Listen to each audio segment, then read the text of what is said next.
Bismillahirrahmanirrahim. Assalamualaikum warahmatullahi wabarakatuh.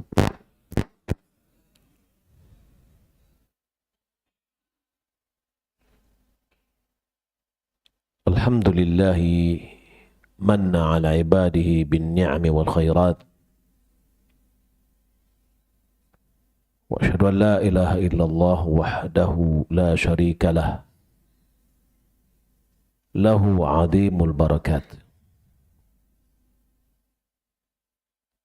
Wa asyhadu anna Muhammadan abduhu wa rasuluhu. Nabiyul huda wal rahmat. Alaihi min rabbihi afdalus salawat wa atrat taslimat. Wa ala alihi wa ashabihi ahlul khairi wal mukarramat wat tabi'ina wa man tabi'ahum bi ihsanin ila yaumil arasat wa ba'd. Allahumma la ilma lana illa ma 'allamtana innaka antal alimul hakim. Allahumma 'allimna ma yanfa'una وانفعنا بما علمتنا وزدنا علما.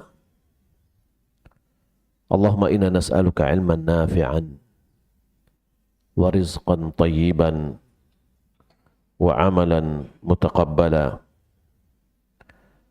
اللهم لا سهل إلا ما جعلته سهلا وأنت تجعل الحزن إذا شئت سهلا.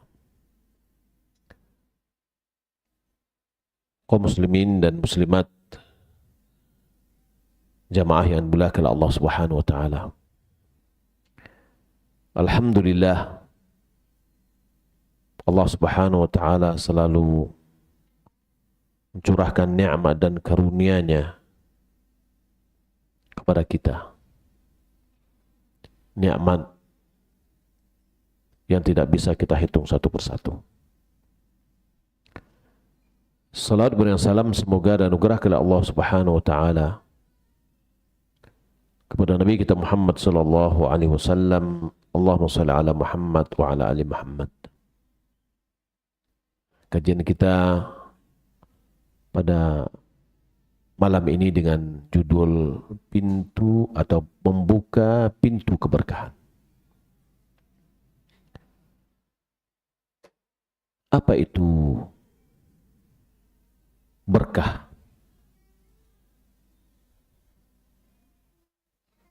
Berkah artinya adalah ziyadatul khair, bertambah banyaknya kebaikan, tumbuh dan berkembang kebaikan di dalamnya. Itu makna dari berkah. Entah berapa dari manusia ada yang mengeluhkan akan kekurangan keberkahan, sehingga dia mengira bahwasanya dia sudah dalam kondisi yang sempit. Tidak ada keberkahan dalam harta, tidak ada keberkahan dalam rezeki, tidak ada keberkahan dalam anak, tidak ada keberkahan pada istri, tidak ada keberkahan di rumah, tidak ada keberkahan di umur, tidak ada keberkahan di waktu. Semuanya sempit. Harta merasa tidak cukup saja. Banyak hutang, walaupun banyak uang, tapi entah kemana perginya. Rezeki rasanya selalu kurang. Anak membangkang, tidak taat, disuruh nggak mau, malahan banyak protes. Istri begitu juga, tidak taat kepada suami. Rumah walaupun besar terasa sempit. Umur rasanya hilang begitu saja. Waktu, semua kita memiliki waktu 24 jam. Tapi ada orang yang subhanallah dengan 24 jam dia bisa berkarya, dia bisa berbuat. Tapi kita atau sebagian orang yang tidak diberikan keberkahan hilang begitu saja. Di antara manusia ada yang sebaliknya. Keberkahan ada selalu pada seluruh kehidupannya. Keberkahan di dalam umur dan waktunya. Waktunya sama-sama 24 jam. Banyak yang dia buat. Banyak yang dihasilkan. Dia mendapatkan kelapangan hati, ketenangan jiwa. Dia merasa bertambah dalam umurnya. Tidur di dalam hartanya. Yani dia punya harta banyak tapi dia bisa tidur. Ada orang punya harta banyak nggak bisa tidur. Mikir hartanya aja. Tapi yang ini enggak, nyaman.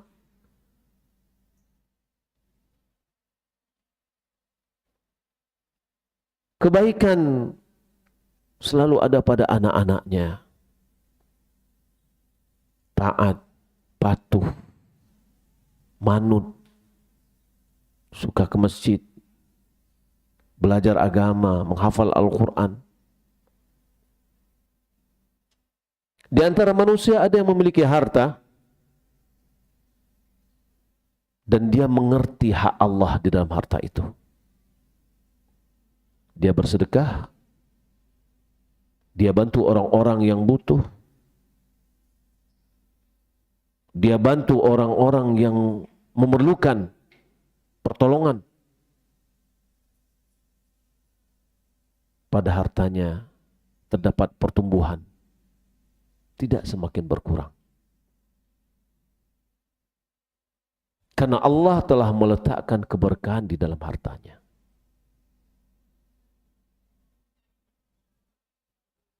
Yang lain dia memiliki anak. Anaknya selalu santun dan menolong setiap kegiatannya. Ada lagi yang lain, apabila dia berjualan atau membeli, selalu Allah berikan keuntungan pada transaksinya. Allah berikan keberkahan pada aktivitasnya. Sehingga sampai ada yang mengatakan kalau seandainya dia menjual tanah dalam genggamannya dia beruntung. Setiap gerak-gerik transaksinya Allah berikan keberkahan. Yang lain di waktunya diberikan keberkahan oleh Allah Subhanahu wa taala. Sehingga kita dapatkan Allah memberikan manfaat pada orang tersebut, manfaat yang banyak untuk kaum muslimin. Sebaliknya orang lain, ada yang dia punya harta, tapi dia rakus terhadap harta itu. Pelit, gak mau mengeluarkan untuk kebaikan. Tapi kalau untuk berpoya-poya, untuk hiburan, dia keluarkan. Tapi ketika ada yang datang dari masjid, sumbang masjid, gak mau. Konser mau.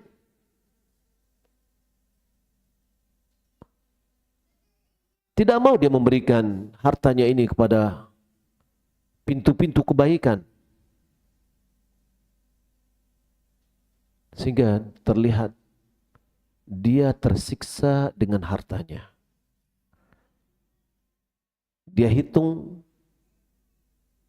setiap saat, siang dan malam dia hitung berapa hartanya sekarang, berapa yang kurang. Sehingga pikirannya dengan hartanya terus menerus siang dan malam. Malah dia tidak bisa tidur. Khawatir hartanya dicuri atau dikhianati oleh pegawainya, dilarikan oleh pegawainya. Dia punya mobil banyak, khawatir kalau mobilnya tabrakan dan seterusnya. Waktunya rasa sempit. Sehingga Allah tidak berikan keberkahan di hartanya, di waktunya. Apabila dia membeli sesuatu dengan hartanya, yang terjadi adalah hatinya menjadi sempit, hatinya menjadi gelisah. Tidak ada kenyamanan, tidak ada ketentraman. Ada lagi orang yang dia punya harta banyak, tapi dia gunakan pada hal-hal yang maksiat kepada Allah Subhanahu wa taala. Menyelisihi perintah Rabb-nya dengan nikmat yang Allah berikan kepadanya. Yang lain dia punya anak banyak. Tapi yang terjadi antara mereka pertengkaran. Lisan mereka menuturkan kata-kata yang keji, kata-kata yang tidak enak didengar. Rumah bagaikan seperti pasar yang ada dalamnya adalah pertengkaran, serasa neraka, api yang selalu bergejolak. Sementara yang lain, setiap dia membeli atau menjual, rugi. Rugi demi kerugian yang didapatkan. Allah Subhanahu wa taala hilangkan keberkahan dari transaksinya. Kaum muslimin dan muslimat yang mulia Allah Subhanahu, itulah gambaran sedikit fenomena yang ada di masyarakat. Mana orang yang diberikan keberkahan dan mana orang yang dicabut keberkahan dari dirinya. Kita mohon kepada Allah Subhanahu wa taala agar Allah selalu memberikan keberkahan kepada kita pada setiap gerak-gerik kita. Maka oleh karena itu, kajian kita ingin mengetahui apa-apa saja pintu-pintu yang membuka keberkahan. Yang pertama, Bapak Ibu dimuliakan Allah Subhanahu wa taala, adalah takwa kepada Allah Subhanahu wa taala. Allah berfirman dalam surah Al-A'raf ayat 96. Walau anna ahlal qura amanu wattaqaw lafatahna alaihim barakatim minas sama'i wal ard. Walakin kadzabu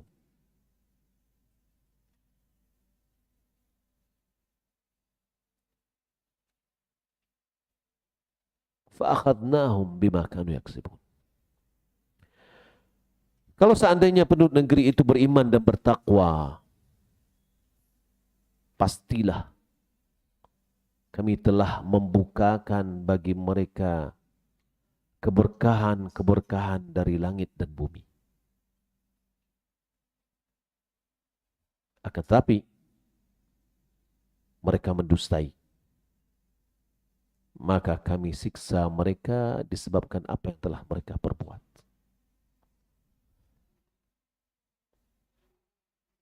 Ayat ini menunjukkan kepada kita bahwasanya kalau seandainya penduduk negeri itu jujur mengimani para rasul yang diutus kepada mereka, mengikuti para rasul, menjauhi larang-larangan mereka, maka pasti Allah Subhanahu wa taala akan membukakan pintu-pintu keberkahan dari segala arah. Dari langit dan dari bumi. Akan tetapi karena mereka mendustai, Allah siksa mereka dengan azab yang menghancurkan mereka disebabkan oleh kekufuran mereka dan kemaksiatan mereka. Lalu apa itu takwa? Ulama memberikan penjelasan tentang definisi takwa dengan bermacam-macam. Takwa minal wiqayah. Takwa itu dari wiqayah. Wiqayah itu adalah tameng. Perlindungan. Melindungi. Anta ja'ala bainaka wa baina azaballahi wiqayatan. Engkau jadikan antara dirimu dengan azab Allah tameng, dinding, pelindung yang melindungi kita dari azab Allah. Dari apa kita buat perlindungan ini? Bimtithali awamiri wajtabi nawahi.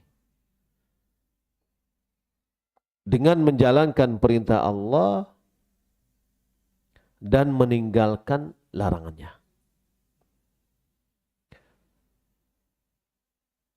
Hakikat takwa itu sebenarnya adalah menjalankan yang diperintahkan dan yang dianjurkan. Menjalankan yang wajib dan yang disunatkan. Dan menjauhi yang dilarang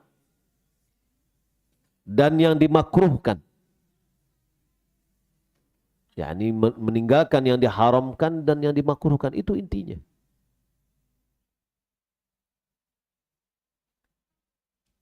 Karena kalau seandainya, karena maksud dari takwa yang telah kita sebutkan tadi adalah bagaimana seorang hamba melindungi dirinya dari api neraka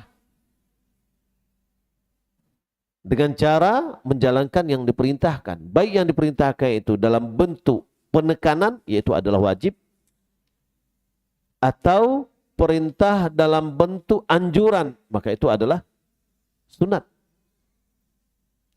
Dan meninggalkan yang diperintahkan untuk ditinggalkan, atau yaitu yang dilarang.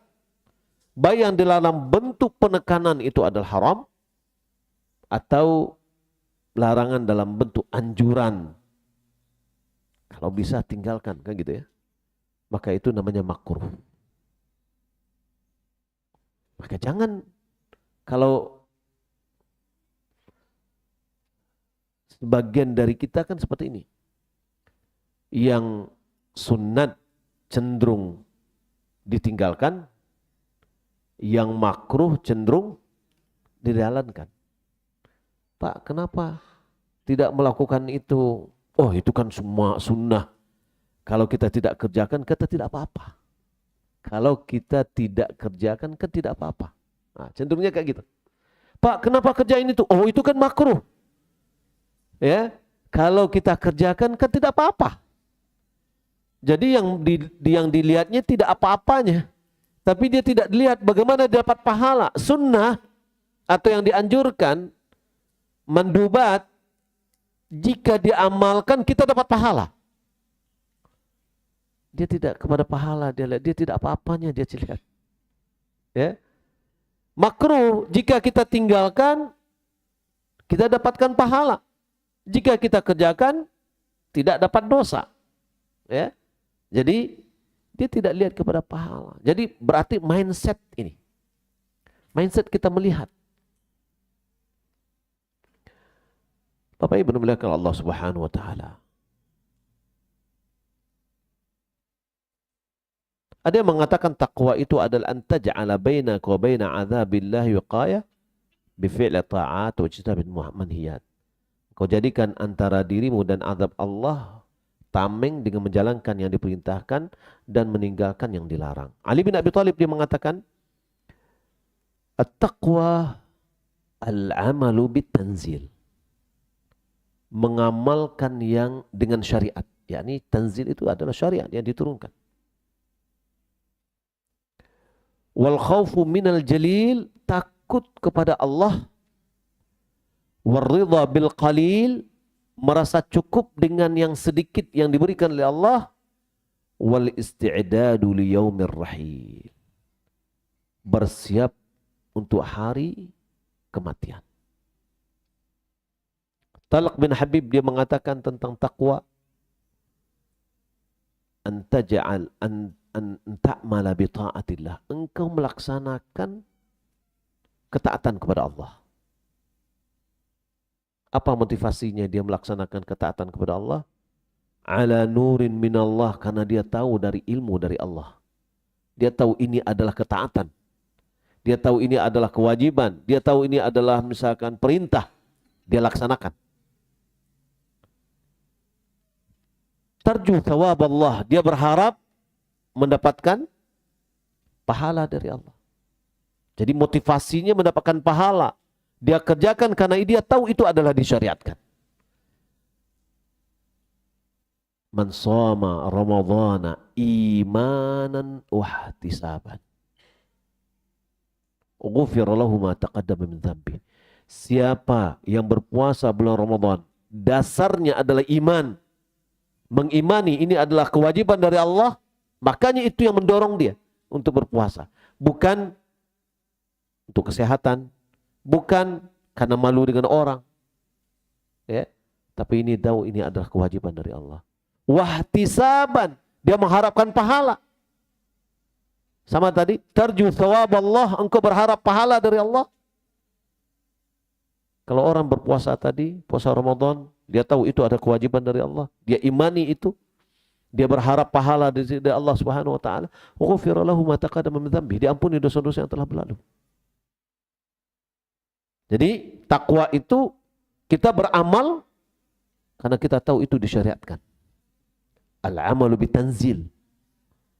Beramal dengan yang diturunkan. Lalu motivasinya apa? Mengharapkan pahala dari Allah. Kalau itu yang ada, walaupun mungkin kita sedikit malas-malas, nah kita mengharapkan pahala, kita paksakan diri kita. Ya, berjuang melawan hawa nafsu. Wa antaturka ma'siyat Allah, engkau tinggalkan maksiat kepada Allah.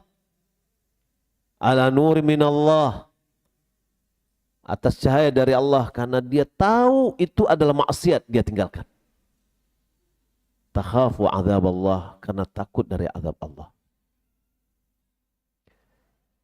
Ada orang mengatakan kejahatan itu berawal dengan tidak ada punya niat.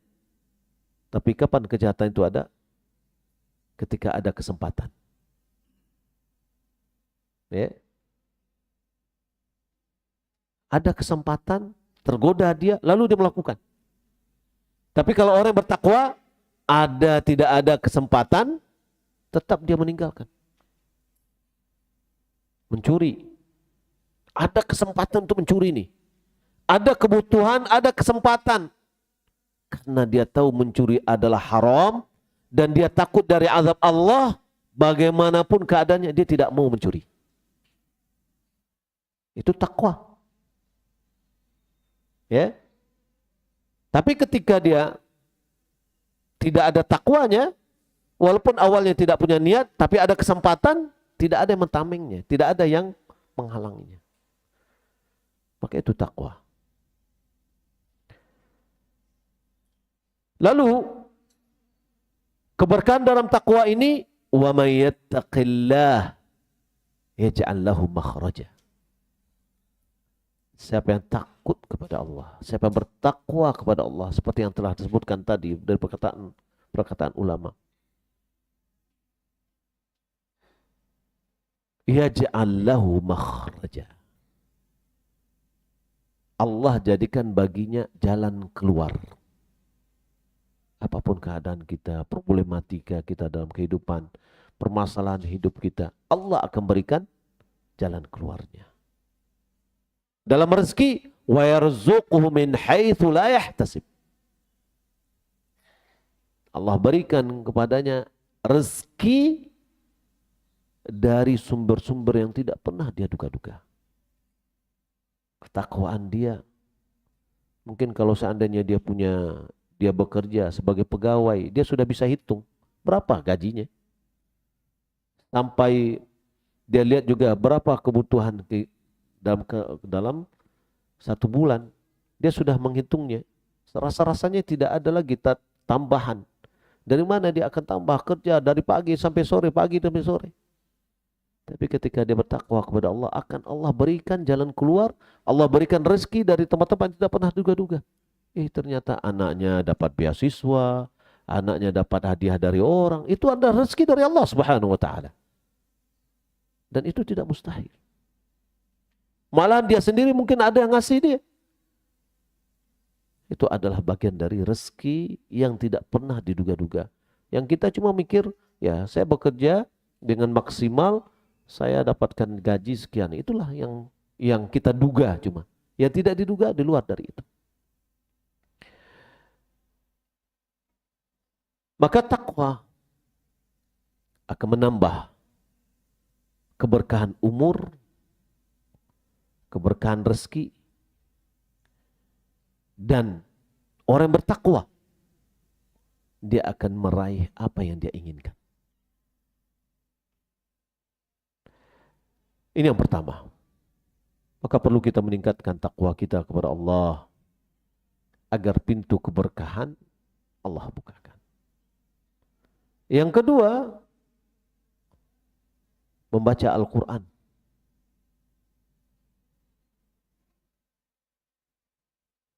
Karena Al-Quran itu adalah kitab yang penuh berkah.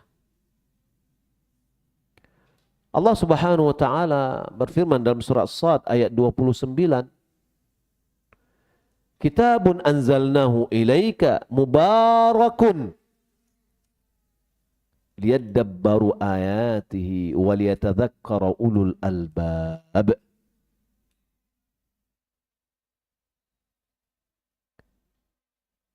Sebuah kitab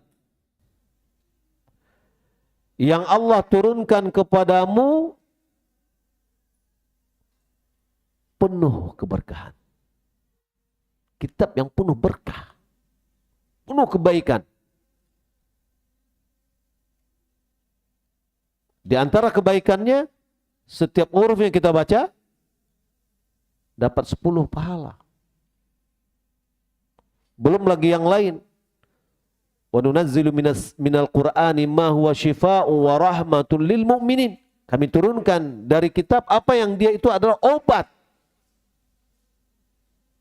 dan rahmat bagi orang-orang mukmin. Ibnu Qayyim dia mengatakan di antara orang yang meninggalkan Al-Quran adalah orang yang tidak berobat dengan Al-Quran.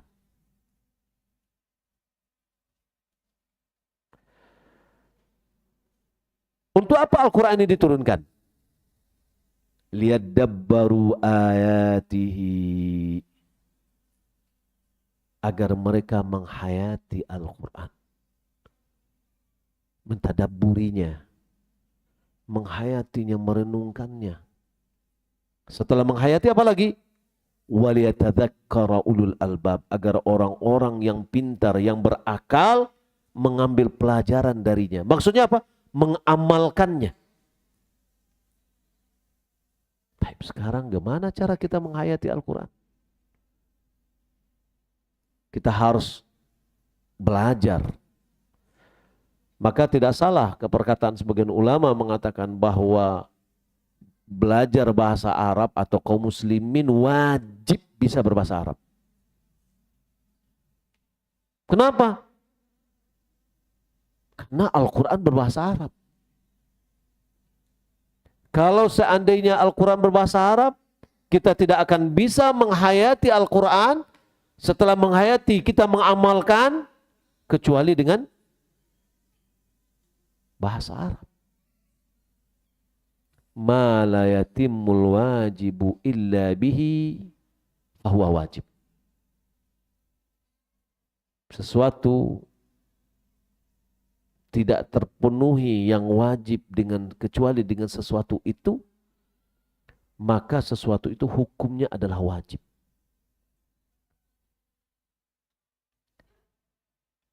Apa tanda-tanda penghayatan Al-Quran? Tanda-tanda penghayatan Al-Quran, kita menghayati Al-Quran adalah ada 5. Yang pertama, menangis karena takut kepada Allah. Yani ketika kita membaca Al-Quran, lalu kita menghayatinya menyebabkan kita menangis. Berarti kita menghayati Al-Quran. Yang kedua, al-khusyu'. Rasa khusyuk di hati. Yang ketiga, bergemetarnya kulit atau berdiri bulu roma. Ya, maka ini kalau kita dengar nih, misalkan ada kita mendengar cerita yang apa namanya, yang menyeramkan. Apa yang terjadi pada diri kita? Bulu roma ini berdiri. Ya, itu berarti ada interaksi tubuh kita, hati kita dengan berita yang diceritakan. Sekarang Al-Quran yang dibacakan, berikan interaksi gak dia? Berpengaruh gak dia? Hati ini berpengaruh gak? Oh, berdiri bulu romanya karena dia mendengar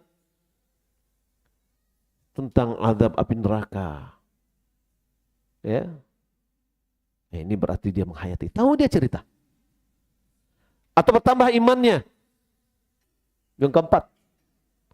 Yang kelima, ada interaksi antara dia dengan Al-Quran. Nabi SAW apabila dia melewati bacaan, melewati tasbih, dia bertasbih. Dia melewati tentang bermohon, dia bermohon. Berta'awud, dia berta'awuz. Apabila tentang cerita tentang sujud, dia sujud tilawah. Jadi, tidak mungkin kita berinteraksi dengan Al-Quran kecuali kita memahaminya, menghayatinya. Tidak mungkin kita menghayati kecuali dengan kita mengetahui apa yang sedang dibaca. Imam bacaannya Masya Allah luar biasa bagusnya, tapi kita tidak bisa. Kalau di luar sholat mungkin boleh jadi kita akan bisa melihat terjemahan, tapi tidak akan seperti ketika kita membaca Al-Quran dan kita paham maknanya, ya, tidak akan seperti itu.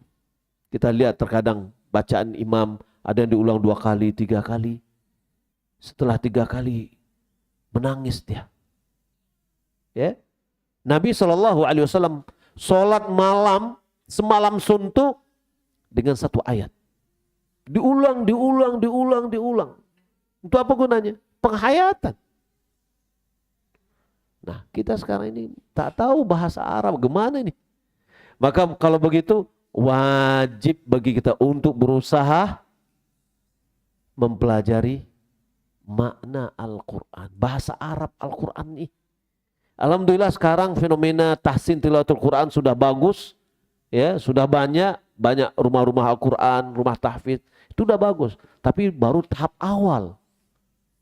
Kita perlu mendapatkan keberkahan Al-Quran dengan membacanya, sehingga kita mengetahui apa yang kandung di dalamnya, bermanfaat dengan jiwa kita, semakin lunak hati kita. Allah Subhanahu wa taala katakan, "Lau anzalna hadzal Qur'ana 'ala jabalin la ra'aitahu khashi'an mutasaddian min khasyatillah."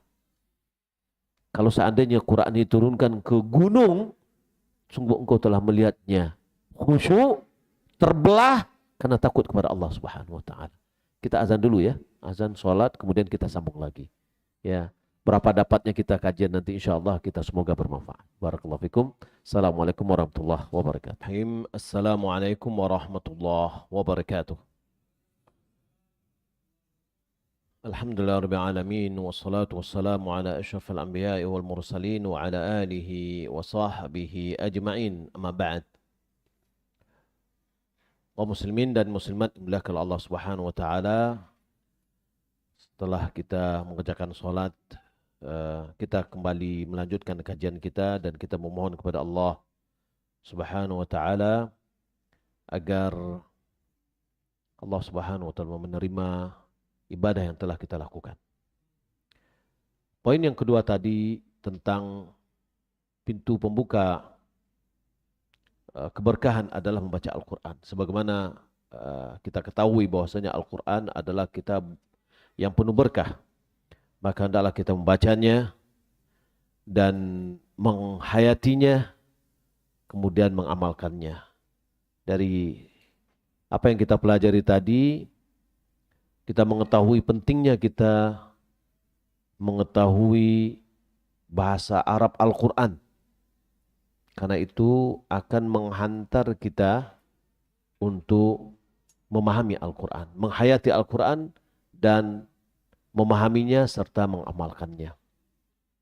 Maka hendaklah perhatian kita di samping tahsin tilawatil Quran, kemudian penghafalan Al-Quran, maka perlu kita tingkatkan adalah perhatian kita terhadap penghayatan Al-Quran atau mentadabburi Al-Quran, tidak sampai kepada penafsiran. Karena tadi kita sudah sebutkan bahwa tanda-tanda dari menghayati Al-Quran adanya pengaruh pada hati kita. Interaksi dengan Al-Quran.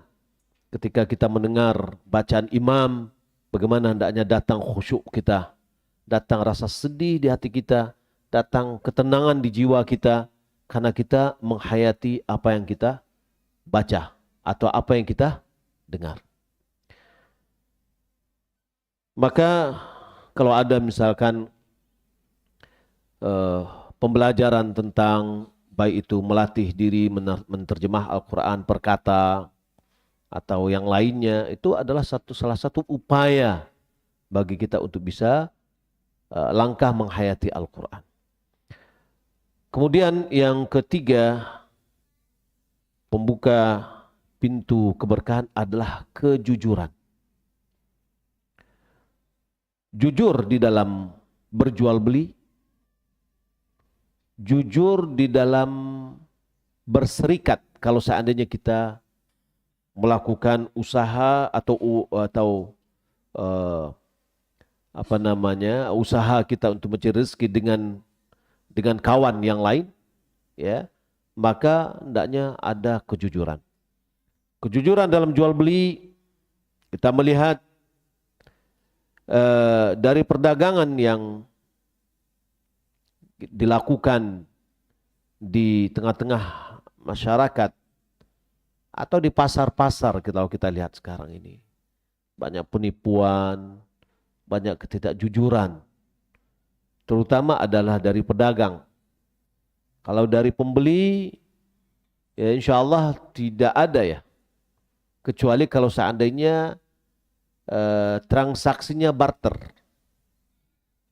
barang dengan barang, maka diperlukan ada kejujuran dari kedua belah pihak. Perdagangan atau al-bay', jual beli itu adalah memindahkan hak kepemilikan dengan diberikan ganti rugi. HPA dengan HPB misalkan. Kalau kita tukar menukar, itu namanya jual beli. Karena yang A pindah kepada yang B, yang B pindah ke yang A. Dengan baik itu barang itu sendiri tanpa ada tambahan yang lain atau ada tambahan yang lain. Maka Nabi SAW menyuruh kita untuk jujur di dalam jual beli. Dari hadis Hakim bin Hizam dari Nabi SAW, beliau bersabda, al-bayyani bil khiyar ma lam yatafarraqa. Dua orang berjual beli, mereka memiliki hak melanjutkan atau tidak melanjutkan jual belinya. Itu namanya hak khiyar namanya.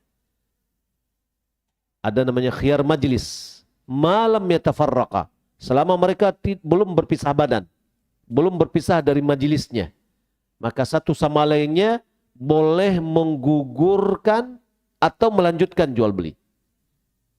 Ya. Kalau seandainya dia membatalkan jual beli, hak dia. Tidak boleh kita protes. Kecuali kalau dia sudah keluar dari tempat kita, kemudian dia balik lagi, maka tidak ada haknya untuk menggugurkan. Ya, hanya saja nanti adalah toleransi kita dari kita. Tapi tidak ada lagi haknya karena sudah terputus hak khiyarnya. Kemudian Nabi mengatakan, fa in sadaqa wa bayyana burika lahum fi bai'ihima. Jika keduanya jujur dan memberikan keterangan di dalam jual belinya, maka diberikan keberkahan dalam jual beli mereka berdua. HP yang dijual, dia bilang ini HP rusaknya ini dan seterusnya, dijelaskan.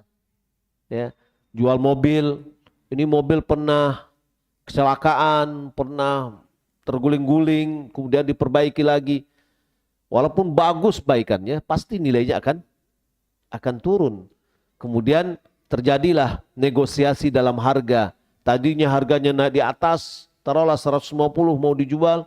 Ternyata setelah diketahui barangnya dijelaskan dengan baik, ternyata orang pembeli minta, oh kalau gitu saya pengen 125 aja. Nego-nego akhirnya terakhir di 130. Harapan bagi penjual pengen harga yang mahal. Ya, kalau yang pembeli harga yang murah. Tapi ketika dia lihat adanya keterangan yang jelas, lalu mereka sepakat dengan harga yang tertentu, maka Allah akan berikan keberkahan di dalam jual belinya. Barang yang dia beli diberikan keberkahan oleh Allah, uang yang didapat oleh penjual diberikan keberkahan oleh Allah Subhanahu wa taala. Akan tapi wa in kadzaba wa katama, jika keduanya berbohong dan menutup-nutupi, ini besinya sudah patah kemudian dilas lagi, kemudian dipoles seakan-akan tidak ada yang terjadi sesuatu apapun juga, tapi didiamin aja. Saya menjual barang ini seperti apa adanya. Nah, tidak ditanya. Kalau saya tidak ditanya, saya tidak akan jawab. Ya, kalau tanya baru saya jawab. Itu nggak boleh. Berarti ada yang disembunyikan. Memang dia tidak berbohong karena tidak ditanya. Berbohong itu adalah menjawab sesuai dengan tidak sesuai dengan realita, kan gitu ya. Nah, sekarang dia tidak tanya, dilihat aja, sudah saya menjual barang ini sesuai dengan apa yang ada di sini. Nah, gitu. Kalau mungkin orang yang membeli kadang-kadang kan dia sudah percaya dengan orang yang menjual. Kadang-kadang nggak tanya lagi, nggak terlintas baginya ada hal-hal yang tertentu. Tapi ketika dia menjual dengan memberikan keterangan, ya, saya sendiri kadang belanja di satu toko, orangnya ramah, menjelaskan, oh ini barang ini lampu, ini harganya murah, tapi kayak gini barangnya, kualitasnya. Kalau gini barangnya kualitasnya bagus, tapi mau agak mahal. Pasti kita akan, udah saya beli yang kualitasnya bagus, gitu kan. Nah, ketika setiap kita datang ke sana, senang kita belanja di sana. Allah berikan keberkahan. Ya, ada keterangan, ada penjelasan, ya Allah berikan keberkahan. Tapi kalau ditutupi, bagaimana barang ini nggak laku-laku, sudah bagaimana pokoknya laku deh. Ya, nah ini nggak boleh. Harus berikan keterangan. Kalau saya ditutupi, kata Nabi SAW, muhiqat barakatu bai'ihima, dihilangi atau dihapus keberkahan pada mereka berdua. Kemudian hadis Nabi SAW juga mengatakan, thalathatun la yukallimhumullahu yawmal qiyamah wa la yanzuru ilaihim wa la yuzakkihim wa lahum adzabun alim. 3 golongan di mana Allah Subhanahu wa taala tidak akan berbicara dengan mereka, tidak akan melihat kepada mereka, tidak mensucikan mereka, dan mereka mendapatkan azab yang pedih. Qala Abu Dzar mengatakan, khabu wa khasiru. Man hum ya Rasulullah? Mereka ini ada orang yang sangat merugi sekali ya Rasulullah. Siapa mereka itu? Al-musbil izarahu, orang yang memanjangkan isbal, memanjangkan kainnya. Wal mannan, orang menyebut-nyebut pemberian. Wal munfiqu sil'atahu bil halifil kadhib, orang yang melariskan jual belinya dengan sumpah palsu. Ya, ada orang, wallahi akhi, saya membeli barang ini harganya mahal sekali, udah saya jual sekian aja deh. Sebenarnya dia sudah banyak untung. Ya, dia berbohong dalam sumpahnya agar jualannya laris. Ini nggak boleh. Allah Subhanahu wa taala tidak akan melihat kepadanya, tidak berbicara dengannya, tidak disucikan, dan mereka mendapatkan azab yang pedih. Maka kita lihat, kalau ingin dapatkan keberkahan dalam harta kita, keberkahan dalam jual beli kita, jujur. Jujur itu adalah menyampaikan apa adanya. Informasi sesuai dengan realita. Kemudian di dalam berserikat. ada dua orang berserikat, berkongsi, membuka usaha berdua, ya, maka hendaklah mereka saling ada kejujuran, ya, antara keduanya. Nabi SAW bersabda, qala Allah Ta'ala, Allah berfirman, ana thalithu syarikaini ma lam yakun ahaduhuma sahibah. Aku zat yang ketiga di antara dua orang berserikat selama satu dan yang lainnya tidak mengkhianati temannya. Fa idza khana kharajtu min bainihima. Jika satunya mengkhianati yang lain, maka aku keluar dari mereka. Ya. Dalam riwayat yang lain ada tambahan wajah syaitan. Keluar dari antara mereka, datanglah syaitan. Ya, akhirnya keberkahan tidak ada, jual belinya usahanya hancur karena satu sama lain salah mengkhianati. Maka sangat diperlukan kejujuran di dalam kita berusaha, dalam kita berjual beli. Kemudian di antara yang mendatangkan keberkahan adalah solat istikharah. Solat istikharah tidak akan pernah merugi orang yang beristikharah. Tidak akan merugi orang yang bermusyawarah dan tidak akan menyesal orang yang beristikharah. Seseorang apabila dia ingin melakukan sesuatu, buka usaha atau yang lainnya, sebagian ulama mengatakan pada hal-hal yang memberikan pengaruh pada kehidupannya. Ya, ada sebagian ulama malahan umum apapun akan yang diinginkannya. Ya, maka hendaklah dia bermusyawarah dan beristikharah. Maka dia akan mendapatkan keberkahan. Ada yang mau menikah, ada yang mau buka usaha, ada yang mau menyewa rumah, membeli rumah dan yang lainnya. Ya. Sampai kita lihat walaupun keuntungan itu sudah di depan mata, ya, tetaplah kita istikharah. Mungkin kita mengatakan, oh nggak perlu lagi istikharah karena sudah hitung-hitung sudah pasti nih, untungannya sudah jelas. Jangan. Saya sudah mencoba secara pribadi. Ya, sebelumnya Nabi SAW melamar Zainab setelah selesai habis masa iddahnya dengan Zaid bin Harithah. Datang Nabi SAW melamar Zainab melalui Zaid bin Harithah, mantan suaminya. Bahwasanya Nabi melamarnya. Coba, Nabi melamar seorang perempuan. Tidakkah itu akan diharapkan yang terbaik? Ya, Nabi. Wanita mana yang tidak akan bahagia ketika Nabi mempersuntingnya? Tapi Zainab tidak langsung, oh iya, saya mau. Apa? Da'ni, biarkan aku beristikharah kepada Rabb. Artinya di sini ada bahwa keuntungan itu sudah di depan mata, gitu loh. Tapi dia tetap mengatakan, biarkan aku beristikharah. Ya. Sebab kalau tidak istikharah, mana tahu dia melalaikan hak Allah, hak Rasulullah dalam melayani Rasulullah SAW. Bukannya dia dapat pahala, tapi dapat dosa. Ya. Saya pernah ada diajak oleh orang untuk berusaha. Sudah lama, kurang lebih kayaknya 2017. Buka usaha, sudah ada hitung-hitungannya, jelas. Oh iya, sudah, saya tertarik. Alhamdulillah sampai sekarang masih ada uang saya yang tinggal di sana. Diminta-minta, enggak suka, oh iya satu. Setelah itu ada kawan buka usaha, dia tawarin lagi. Sekarang saya istikharah dulu. Walaupun hitung-hitungannya juga kelihatan, saya istikharah. Setelah istikharah saya berikan, oke, kita lanjut. Pertama, oke, berhasil. Yang kedua, berhasil. Yang ketiga, saya bilang, Bang, saya nggak lanjut. Saya ada perlu. Ya, Subhanallah, setelah kita tidak, yang ketiga ternyata ada kegagalan. Kegagalan pembayaran. Kita lihat, alhamdulillah kita nggak rugi. Uang kita sudah kembali, ada keuntungan, alhamdulillah. Ya, tapi yang ini sampai sekarang masih ada bermasalah. Ya, nah di sini pelajaran yang sangat berharga bahwa walaupun keuntungan itu sudah di depan mata, tetap istikharah kepada Allah Subhanahu Wa Taala. Dan istikharah tidak perlu tunggu jawabannya dalam mimpi.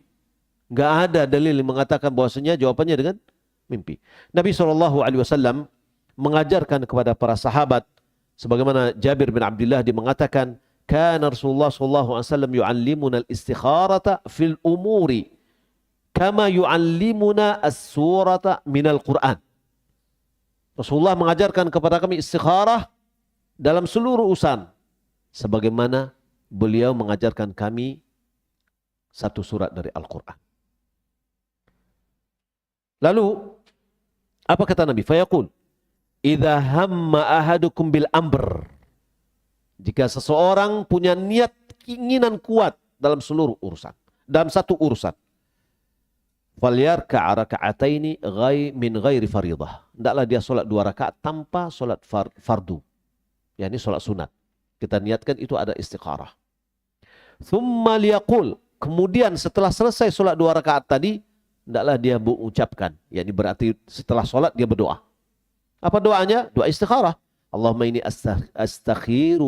astakhiruka bi'ilmi wa astaqdiruka biqudratika wa as'aluka min fadlika al-azim fa innaka taqdir wa la aqdir wa ta'lam wa la a'lam anta 'alamul ghuyub. Ya Allah, aku beristikharah, meminta pilihan kepadamu dengan ilmumu, meminta ketetapan dengan ketetapanmu, ya, dan memohon akan karuniamu dari karuniamu yang agung.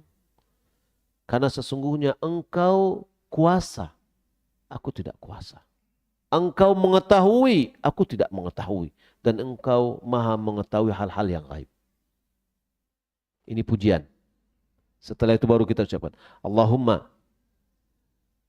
Allahumma in kunta ta'lam an hadzal amr. Disebutkan urusannya. Ya Allah, jika engkau mengetahui urusan ini. Bagi anak muda yang mau menikah, menikahi si fulanah, misalkan gitu ya. Atau dia bisa menyewa toko fulan untuk usaha. Atau membuka usaha. Pokoknya dia sebutkan apa yang dia inginkan. Anna hadzal amr khairan li fi ajili amri wa ajilih. Apabila engkau mengetahui urusan ini, disebutkan lebih baik bagiku di hari aku sekarang atau yang akan datang. Ya, dalam riwayat yang lain kan, fi dini wa ma'ashi, dalam agamaku dan dalam kehidupanku, wa aqibati amri, dan urusanku belakangan. Faqdurhu li, takdirkan dia untukku. Wa yassirhu li, mudahkan dia untukku.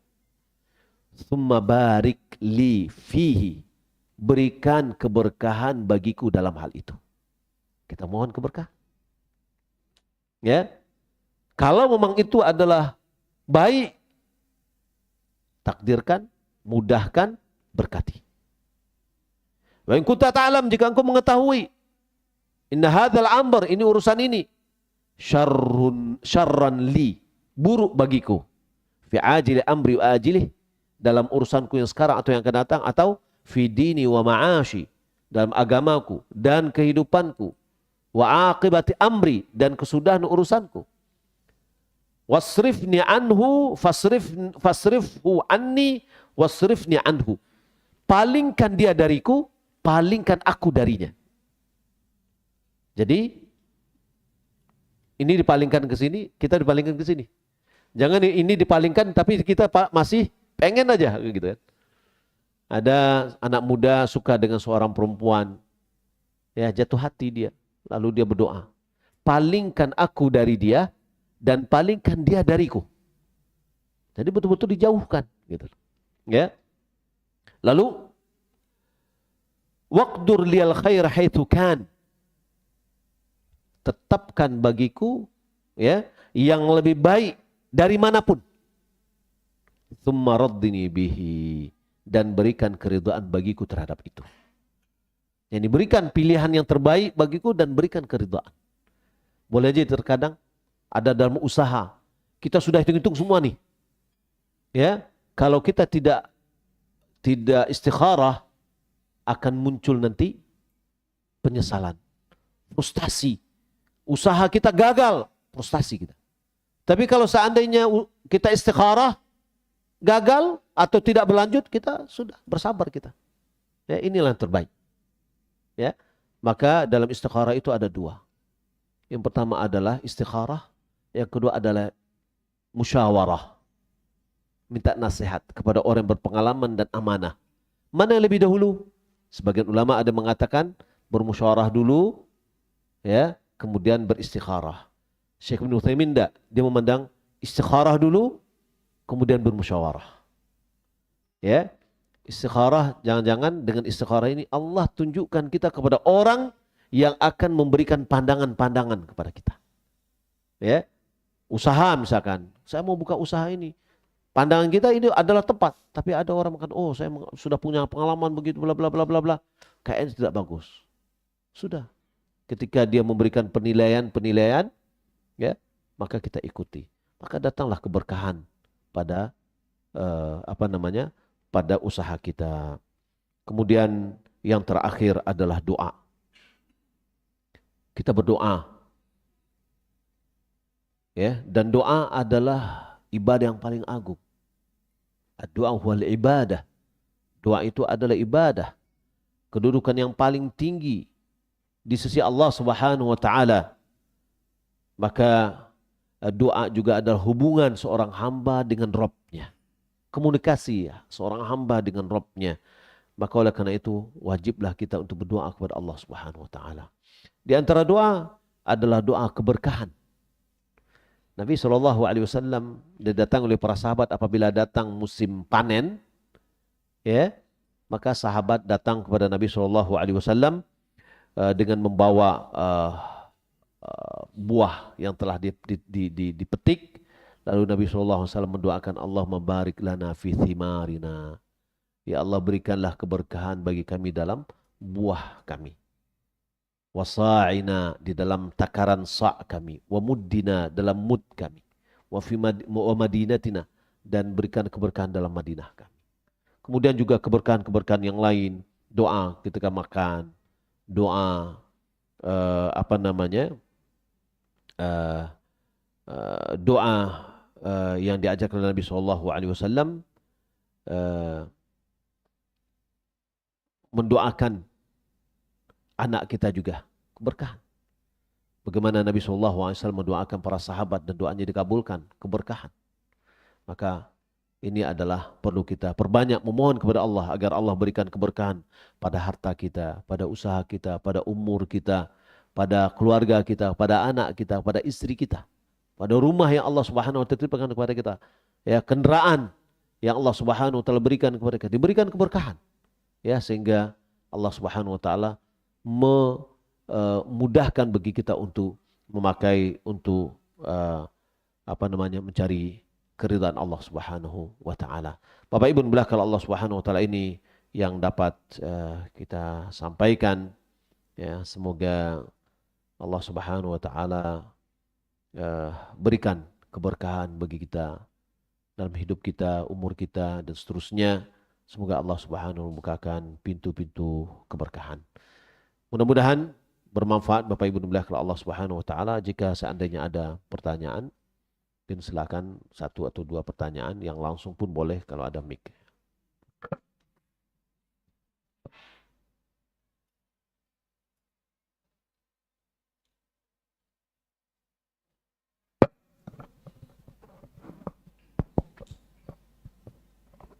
Bismillah Ustaz. Ya. Tentang keberkahan, bahwa keberkahan kan bertambahnya kebaikan Ustaz. Sedangkan kita sudah tahu bahwa rezeki itu sudah ditakar oleh Allah Subhanahu wa taala. Apakah ketika kita melakukan hal yang tadi Ustadz jelaskan agar kita berharap bertambahnya keberkahan, apakah juga di situ bisa bertambah tentang rezeki yang telah Allah tetapkan, Ustadz? Syukran Ustadz, jazakumullah khairan. Ya. Rezeki kita itu kan batasnya menurut kita. Allah Subhanahu berikan, taruhlah kita hanya dapatkan gaji yang tentukan 2 juta, 2 juta, 3 juta. Tapi subhanallah 3 juta ini, ya 3 juta ini hutang nggak ada. Kewajiban terlunasi. Sempat juga bisa nabung, walaupun sedikit. Orang punya gaji 15 juta, hutangnya masih menumpuk, ya, tuntutan setiap ada. Ya, Allah Subhanahu wa ta'ala cukupkan kita, ya, dari hal-hal yang lain.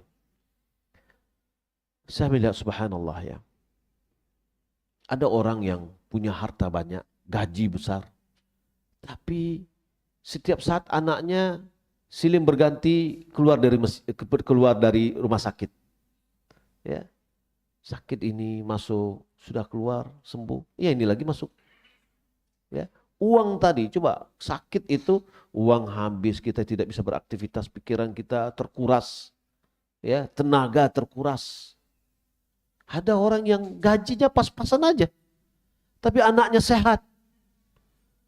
Ya, minimal keberkahan itu adalah rumah tangganya nyaman, enggak pernah ada bentrok, ya, kenyamanan ada di dalam rumah itu, ketentraman ada, kesenangan, kebahagiaan, itu adalah keberkahan. Ya. Satu, hartanya banyak, tapi rumah tangganya bagaikan neraka. Nah, ini tadi kita sudah sebutkan di awal, ya, bagaimana keberkahan dan ada yang tidak berkah itu. Begitu. Walaupun gaji kita 3 juta, di bawah dari UMR lagi, ya. Tetapi subhanallah nggak ada problem, anak-anak sehat semua, belajar dia masya Allah. Ya, walaupun mungkin boleh jadi, wah udah terpaksa saya masukkan anak saya kepada sekolah umum. Ya, karena sekolah umum, SD negeri, SMP negeri, karena gratis misalkan. Ya, sudah, tapi kita ajarkan dia di MDA, di sekolah, di tahfiz, di masjid. Ada keberkahan. Ya. Nah, jadi tidak mesti nampak, ya, dalam pertambahan uang itu. Wallahu ta'ala.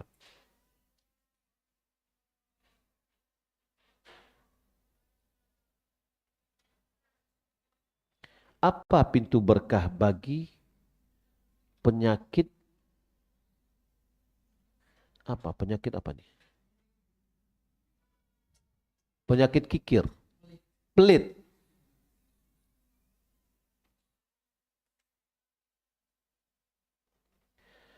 Pintu keberkahan bagi orang yang punya penyakit pelit adalah bersedekah.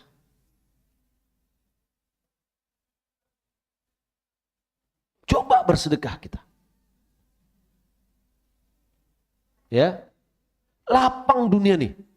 Malahan harta itu akan semakin banyak. Di antaranya ini mungkin karena kita tidak, sebenarnya panjang, tetapi waktu yang membatasi.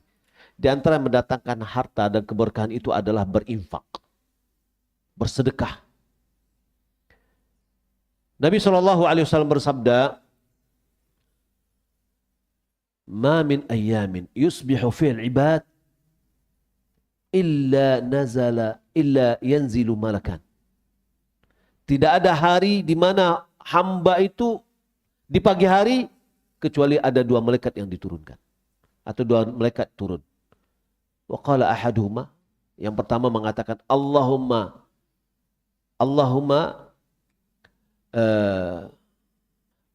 a'ti munfiqan khalafan. Ya Allah, berikan bagi orang yang berinfak ganti dari infaknya. Wa qala al-akhar, berkata yang kedua, Allahumma a'ti mumsikan talafan. Ya Allah, berikan kepada orang yang pelit, yang memegang hartanya ini, dipegang erat-erat uangnya, hartanya nggak mau dikeluarkan, berikan kepadanya kehancuran. Kita mau milih doa yang mana nih? Pertama atau yang kedua? Pertama. Ya. Allah Subhanahu wa taala berfirman, "Wa ma anfaqtum min syai'in fahuwa yukhlifuh wa huwa khairur raziqin." Apapun yang engkau infakkan, maka dialah yang akan memberikan ganti dan dia adalah sebaik-baik pemberi rezeki. Dalam hadis qudsi yang dikeluarkan Imam Bukhari, Nabi SAW bersabda, Allah Subhanahu wa taala berfirman, "Ya bina Adam, unfiq alaik." Wahai anak Adam, berinfaklah kamu, pasti aku akan berinfak kepadamu. Ada satu etnis yang suka memberi, bagi-bagi. Karena keyakinannya setiap banyak memberi, banyak kembalinya. Ya, amplau bagi-bagi. Pengen dia dapat banyak, balik lagi. Itu dalam agama kita ada, dalam hadis qudsi tadi. Berinfaklah, pasti Allah akan berinfak kepada kita. Semakin banyak kita memberi, banyak kembalinya. Ya, in tuqridullaha qardan hasanah. Jika kamu memberi pinjaman kepada Allah, pinjaman yang baik, yudha'ifhu lakum. Allah akan melipat gandakan bagimu. Di mana lipat gandanya? Di dunia, pengembaliannya. Qard itu adalah pinjaman. Meminjamkan, menyisihkan sebagian harta untuk diberikan dan dikembalikan lagi. Itu namanya qard, pinjaman itu, hutang tadi. Ya. Dikembalikan oleh Allah berlipat ganda. Ya. Wa yaghfir lakum, dan Allah mengampuni dosa. Nah, jadi kalau kita coba mulai dari apa yang mampu kita berikan, berinfak, ya, maka insya Allah pelit itu akan hilang. Ya, pelit itu hilang. Maka di antara hikmah dari zakat, baik itu zakat fitrah atau zakat harta, karena zakat artinya adalah mensucikan. Mensucikan harta kita dan mensucikan jiwa kita dari sifat pelit, kikir, dan yang lain. Hasad, dengki. Ya. Nah, dalam hal ini juga terkadang kita bisa melihatnya dengan kacamata yang berbeda juga. Ada orang datang minta sedekah dengan kita. Ya. Kita kasih. Besok datang lagi. Gimana kita? Sudah itu kasih lagi. Besok datang lagi. Orang yang sama. Mungkin kita bilang, ini jangan-jangan kita kasih dijadiin ATM nih. Saya pernah ada seorang ibu, Masya Allah. Dia katakan gini, Ustaz, saya kalau datang orang bersedekah, saya kasih. Kalau dia datang besok lagi, saya kasih. Saya melihat dia telah mengantarkan pahala kepada saya. Berarti kacamata cara kita melihat. Saya butuh pahala, gitu dia. Dia datang memberikan pahala melalui sedekah ini. Sama juga mindset kita di dalam antara kewajiban dan kebutuhan. Walaupun bendanya sama. Contoh, ya. Ada tagihan telepon prabayar dengan pasca bayar. Ketika pasca bayar biasanya kita hanya rekeningnya 100.000, ternyata sekarang 200.000. Kita akan bilang, kemana siapa, kemana aja telepon nih, gitu kan? Kok banyak tagihannya? Ya, lalu kita bayarnya malas-malas lagi, sampai diputus, ya, oleh operator karena belum bayar, gara-gara hanya naik 100.000. Coba prabayar, telepon karena kebutuhan kita, telepon habis pulsanya, kita beli lagi, habis pulsanya, kita beli lagi, ya. Ternyata sudah habis 200.000, 300.000 kita telepon, tidak terasa, nggak pernah mikir kenapa. Pada saat itu kita butuh. Ya, ketika kita butuh, kita tidak pernah menghitung-hitung. Ya, tapi ketika kita memberikan kewajiban, mulai terasa berat. Ya, jadi barangnya itu juga kan, sama-sama pulsa. Nah, kayak tadi, ketika ibu itu melihat bahwasanya orang ini datang kebutuhan dia, yaitu dia butuh mendapatkan pahala. Berbeda dengan orang datang kita melihat kita tidak butuh, tapi dia minta-minta.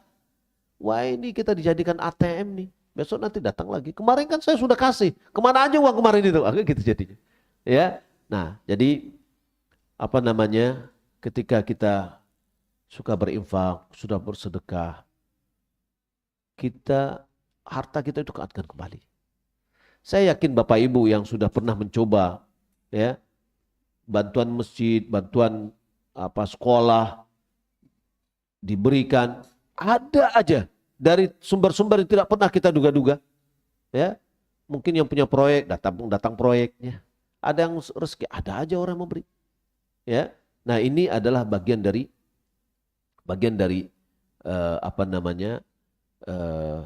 pengembalian. Saya pernah coba nih, ini mungkin pengalaman pribadi ya. Waktu itu di Bogor, saya mengunjungi anak di Bogor karena di pondok pesantren. Lalu pas di mobil ada orang minta-minta di tepi jalan, di jalan dekat Beranang Siang.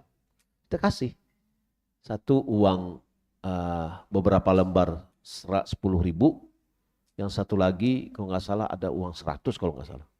Subhanallah, kami berkunjung kepada salah seorang yang ikhwan di sana. Waktu pulang, mereka karena tahu ini adalah anak pondok, anak saya, dikasih amplop. Ya, karena dia hafal Al-Quran. Kemudian saya coba lihat berapa dapatnya. Satu dengan uang 100.000, yang satu dengan uang 10.000. Nilainya 1 juta. Ya, saya kata coba lihat nih. Allah Subhanahu wa taala mengembalikan apa yang kita berikan kepada orang tadi, ya, yang mana kita tidak berharap untuk dikembalikan, tapi Allah Subhanahu wa taala berikan. Malahan dengan uang apa yang kita berikan tadi, kembalikan lagi. Yang 100.000 ada 100.000, yang 10.000, 10.000. Ya. Nah, saya yakin Bapak Ibu yang sudah terbiasa memberikan infaknya, ya, sedekahnya, Allah Subhanahu wa taala memberikan balasan cepat atau lambat. Ya. Allah Subhanahu wa taala kembali. Maka oleh karena itu pelit itu menyempitkan hati. Ya, menyempitkan hati. Tapi ketika kita sudah bersedekah, suka berinfak, lapang dunia ini. Ya, harta itu nilainya, harta itu datang dan pergi. Nah, sedekah yang paling bagus apa? Ketika ditanya apa sedekah yang terbaik, adalah anta saddaqa wa anta sahihun syahihun takhshal faqr wa ta'mul ghina. Kondisi bersedekah yang terbaik itu adalah engkau bersedekah dalam keadaan engkau sehat. Sedang rakus-rakusnya dengan uang, dengan harta. Syahih. Syahih itu adalah pengen dapat tapi nggak keluar gitu loh. Wa takhshal faqr wa ta'mal ghina, engkau sedang berangan-angan kaya. Wa takhshal faqr, takut miskin. Kira-kira orang berencana kaya gitu loh. Ya, dan tidak mau merugi. Mudah nggak mengeluarkan uang pada saat itu? Susah. Ya, susah. Inilah kondisi kita mengalahkan hawa nafsu kita. Ya, rasa pelit kita lawan. Ada kisah. Itu kisah dikisahkan oleh seorang ikhwan kita dari Makassar. Di tahun 2010 kalau nggak salah dia cerita. Bahwasanya kelahiran anak yang nomor 2. Ini sering juga saya ceritakan. Anak yang pertama lahir di operasi sesar. 6 bulan setelah itu istrinya hamil. 6 bulan, biasanya berapa? 3 tahun baru boleh hamil. Ini 6 bulan hamil lagi. Orang tuanya dan mertuanya bilang, gugurkan aja, gugurkan. Dia bilang, enggak, saya enggak mau. Ya, lalu dia pertahankan. Kemudian sudah masanya untuk melahirkan, sudah dia dalam pikirannya ini adalah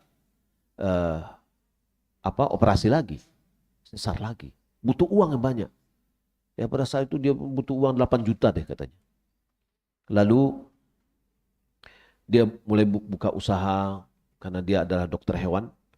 Dia jual ayam yang dia dapatlah uang untuk persiapan untuk kelahiran anaknya.